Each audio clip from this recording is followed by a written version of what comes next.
사람을 낚는 어부, 내 양을 먹이라 치라, 그 다음에 내 증인이 되라. 연속성이 있잖아요. 이 메시지들의 핵심은 뭘까요? 성도들이 이 땅에서 이루어야 될 것들, 우리의 사명, 우리의 목표, 우리의 꿈, 우리의 비전, 한마디로 얘기해서 그게 뭐냐? 선교라는 거예요. 여러분 기억하시기 바랍니다. 교회는 선교하는 공동체입니다. 그리고 우리 교인은 선교하는 사람이에요.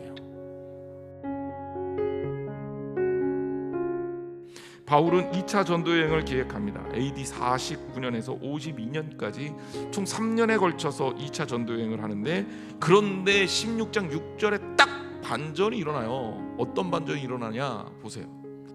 아니, 성령님이 아시아에서 말씀을 전하지 못하게 하셨어요. 어떻게 해야 됩니까? 여기서 되게 중요한 지점에 서게 돼요. 자기의 생각을 꺾고 하나님의 뜻에 순종하는 것이 중요한 포인트다라는 거예요. 왜냐하면 우리는 착각하는데, 내가 선교하는 거라고 착각하면 안 되는 거예요. 선교는 하나님의 선교입니다. 그렇다면 하나님의 계획에 따라 진행이 되는 거고, 사람은 하나님의 계획에 따라 쓰임 받는 거죠. 내가 필요한 그 자리까지 하나님께서 쓰시는 거예요. 하나님의 뜻이 어디에 있는지 우리는 알지 못하지만, 하나님은 바로 하나님의 선교를 통해서 일하신 겁니다. 어떤 것들을 하나님께서 우리에게 메시지를 주고자 하는지를 알 필요가 있어요. 첫 번째, 선교는 우리의 선교가 아니라 하나님의 선교라는 겁니다. 전체적인 그림을 그리고 계시는 하나님의 뜻대로 움직여지는 것이 하나님의 선교고, 하나님께 주권이 있는 것임에도 불구하고 우리는 우리의 생각을 끊임없이 하나님께 요구하는 경우가 너무나도 많다라는 겁니다. 우리는 그러기 위해서도 겸손해야 합니다. 우리가 가지고 있는 비전도 내 비전이 아니라 하나님의 비전임을 알아야 됩니다. 하나님이 우리에게 주셔서 우리로 하여금 꿈꾸게 하신 거예요. 신앙은요, 하나님의 것을 철저하게 인정할 때 빛이 나는 겁니다.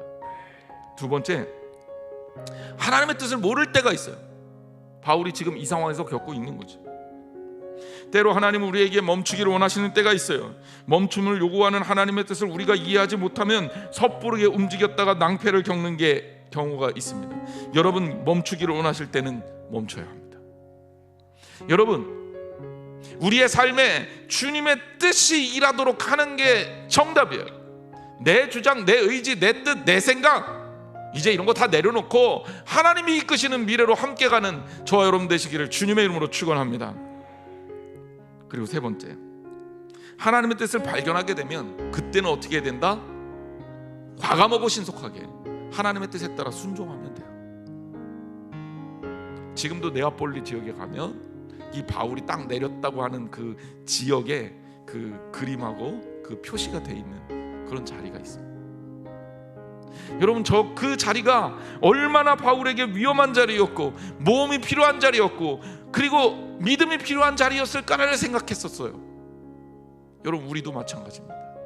코로나 이후에 우리가 가야 하는 자리는 어쩌면 네아폴리 그리고 빌립보로 이어지는 마케도니아 지역의 선교가 열려지는 그러한 자리일런지 몰라요. 하지만 여러분, 하나님이 여신 그 자리라면, 하나님의 뜻이라면 주님이 책임져 주시는 것을 기억하시기를 바랍니다. 여러분, 앞으로 정말 어려운 시기가 올지도 모릅니다.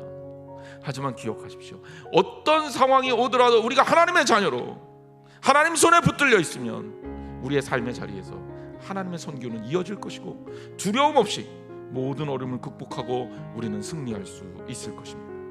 주님이 이끌어주시는 삶이 돼야 우리는 아름다운 삶을, 성공적인 삶을 살 수 있습니다. 우리들의 삶이 그렇게 되기를 주님의 이름으로 축원합니다. 우리 기도하겠습니다.